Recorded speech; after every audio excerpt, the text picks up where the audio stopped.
Hello everyone, welcome to Jet to Mastery. இந்த வீடியோவில் நம்ம ஸ்பேஸ் காம்ப்ளெக்சிட்டினா என்ன அப்படிங்கிறத தான் கற்றுக்க போகிறோம்.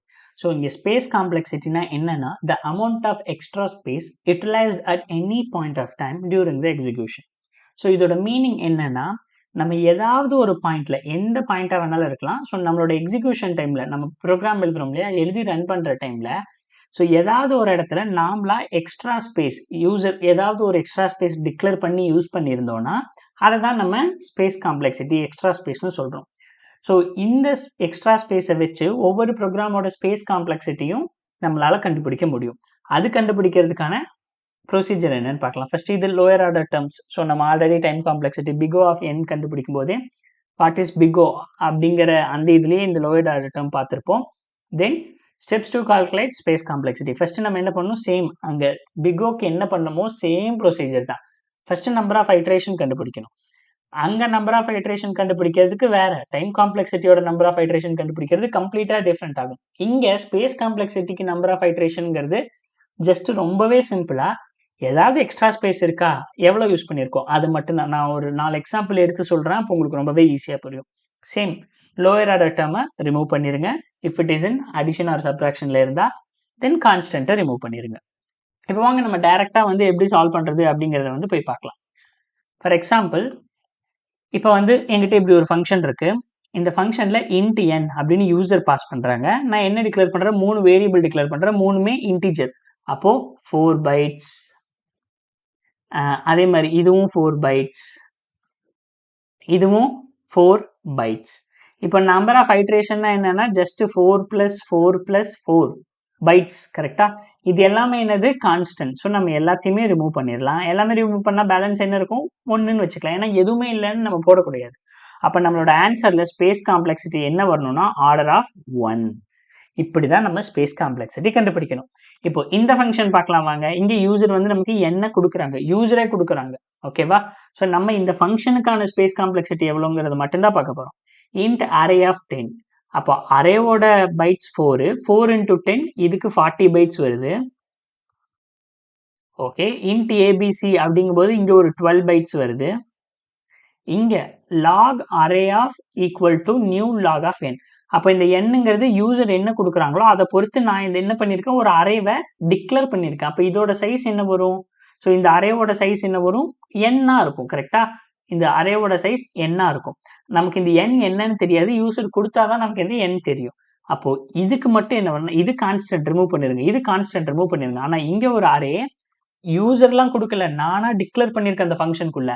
அப்போ n-ஐ பொறுத்து தான், n எவ்வளவோ அவ்வளோதான் இந்த அரேவோட சைஸும் இருக்கும். அப்போ இதுக்கு ஆன்சர் என்ன வரும், space complexity equal to order of n. ஏன்னா n டேர்ம்ஸ் இங்க இருக்கு, n டைம்ஸ் n 10னா அரேவோட சைஸ் 10 வரைக்கும் போகும். n 100னா அரேவோட சைஸ் 100ஆ இருக்கும். n 10^8னா n 10^8 வரைக்கும் இருக்கும். கரெக்டா? அரேவோட சைஸ். ஸோ அப்போ அது என்ன பொறுத்து, என்ன டிபெண்ட் பண்ணி இருக்கு. ஸோ அதனால இதுக்கு space complexity order of n. Okay, so next இன்னும் 2 பார்க்கலாம், ரொம்பவே ஈஸியாக புரிஞ்சிடும். என்னங்கிறது யூசர் நம்ம இந்த ஃபங்க்ஷன்ல பாஸ் பண்றாங்க, யூசர் கொடுக்குறாங்க. a = n அப்படின்னா n 10^9னா ஏவும் 10^9 வேல்யூ 10^9. பட் ஆனால் இது ஸ்டோர் பண்ணுற கெப்பாசிட்டி எவ்வளவு, 4 பைட்ஸ் தான், ஏன்னா இன்டீஜர். கரெக்டா? அதே மாதிரி int array = new int of n. அப்போ ஒரு அரேவை டிக்ளேர் பண்ணியிருக்கோம் n சைஸ்க்கு, n-ஐ பொறுத்து இது டிக்ளேர் ஆகும். கரெக்டா? n × பைட்ஸ் எவ்வளவு, 4ங்கிறது கான்ஸ்டன்ட். ஸோ நம்ம ரிமூவ் பண்ணிடலாம். கரெக்டா? இங்கே அதே மாதிரி தானே, ஏன் என்னன்னு எழுதுனேன்னா என்னங்கிறது என்னன்னு தெரியாது. n × இந்த லாங்கோட டைப் வந்து பார்த்தோம்னா இன்டீஜருக்கு 4 பைட்டு, லாங்குக்கு 8 பைட்ஸ்ன்னு வச்சுக்கோங்க, 8. அப்போ 8ங்கிறது கான்ஸ்டன்ட், அதை ரிமூவ் பண்ணிட்டு இந்த n-ங்கிறத மட்டும் நான் எழுதியிருக்கேன். அதே மாதிரி இங்கே n × 4னா அப்போ இங்கே n மட்டும் வரும். அப்போ இங்கே எனக்கு ஆர்டர் ஆஃப் n இருக்கு ஸ்பேஸ் காம்ப்ளெக்சிட்டி. இங்கே வரும்போது எனக்கு என்ன ஆகும், n × n, n-வே n டைம் நான் டிக்ளேர் பண்றேன். அப்போ ஆர்டர் ஆஃப் n × n. அப்போ எனக்கு இங்க எது lower order term, order of n-ங்கிறது லோயர் ஆர்டர் டேர்மா, 4 பைட்ஸா, 4 பைட்ஸ்ங்கிறது கான்ஸ்டன்ட், ரிமூவ் பண்ணிடலாம். ஆர்டர் ஆஃப் n-ஐ கம்பேர் பண்ணும்போது ஆர்டர் ஆஃப் n-ங்கிறது ஹையர் ஆர்டர் டேர்ம்.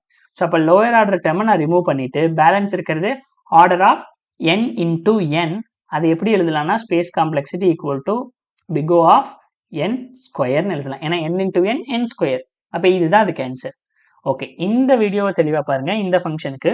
ஸோ இதுக்கு நீங்கள் என்னங்கிறத முடிஞ்சால் வீடியோவை பாஸ் பண்ணி கமெண்ட்ல போடுங்க, எல்லாரும் கரெக்டாக போடுறீங்களான்னு பார்க்கலாம். இந்த கொஸ்டினுக்கு யூசர் எனக்கு ஒரு அரே கொடுத்துருக்காங்க, ஆல்சோ என்னங்கிற ஒரு வேரியபிள் கொடுத்துருக்காங்க. நான் answer equal to array of 0ன்னு பண்ண போகிறேன். ஸோ எப்படியும் மினிமம் 4 பைட் ஸ்டோர் ஆக போகுது. தென் 1லேருந்து எது வரைக்கும் ரன் பண்ணுறேன், n வரைக்கும் ரன் பண்ணுறேன். இங்கே எனக்கு number of iteration, time complexity தேவையில்லை, ஏதாவது ஸ்பேஸ் எடுத்துருக்கேனான்னு பார்க்குறேன். சேம் அதே ஆன்சர் வேரியபிளில் சம்திங் நான் டிக்ளேர் பண்ணுறேன். தென் ஃபைனலாக அந்த ஆன்சரை ரிட்டர்ன் பண்ணுறேன். அப்போது இங்கேயும் எனக்கு 4 பைட்ஸ் தான் ஸ்டோர் ஆகுது, இங்கேயும் எனக்கு ரிட்டர்ன் ஆன்சருங்கும் போது 4 பைட்ஸ் தான். ஏன்னா ஆன்சர் வேரியபிளே 4 பைட்ஸ் தான் இருக்குது. இங்கே நீங்கள் அரே யூஸ் பண்ணியிருக்கீங்கல்ல, அரேயா ஃபைன்னு, அப்போ அதுவும் ஸ்பேஸ் காம்ப்ளெக்சிட்டி தானே அப்படின்னு நீங்கள் கேட்டால், நான் யூஸ் பண்ணியிருக்கேன் தான் இந்த அரே ஆஃப் 0, அரே ஆஃப் 5, இந்த அரே ஆஃப் n வரைக்கும் நான் யூஸ் பண்ணியிருக்கேன் தான், அரே ஆஃப் n வரைக்கும் நான் ஐட்ரேட் பண்ணுவேன் தான். பட் அந்த அரே யூசர் எனக்கு கொடுத்தது, கரெக்டா? யூசரே கொடுத்த அரேவை தான் நான் யூஸ் பண்ணியிருக்கேன், நானா டிக்ளேர் பண்ணி எதையும் யூஸ் பண்ணலை. அப்போ இந்த கொஸ்டினுக்கு எல்லாமே கான்ஸ்டன்ட் தான், எல்லாமே 4 பைட்ஸ். எல்லாத்தையும் அடிச்சோம்னா பேலன்ஸ் என்ன இருக்கு? Space complexity equal to order of 1. இதுதாங்க அதுக்கு ஆன்சர். ஸோ இதுதான் பேசிக்கான ஸ்பேஸ் காம்ப்ளெக்சிட்டி கண்டுபிடிக்கிறது. ஸோ நம்ம நெக்ஸ்ட் வீடியோல இருந்து நிறைய எம்சிக்யூஸ் இருக்கு, நம்ம வந்து சால்வ் பண்ண போறோம். ஒரு 20 to 25 எம்சிக்யூஸ் நான் வந்து ஃபெச் பண்ணி வச்சிருக்கேன். ஸோ அது எல்லாத்தையும் நம்ம time and space complexity solve பண்ணும்போது மொத்தமாகவே உங்களுக்கு கிளியரா எல்லாமே புரிஞ்சிடும். ஓகேவா? ஸோ நான் உங்களை அடுத்த வீடியோவில் சந்திக்கிறேன் கைஸ். அதுவரை பாய் பாய், டேக் கேர்.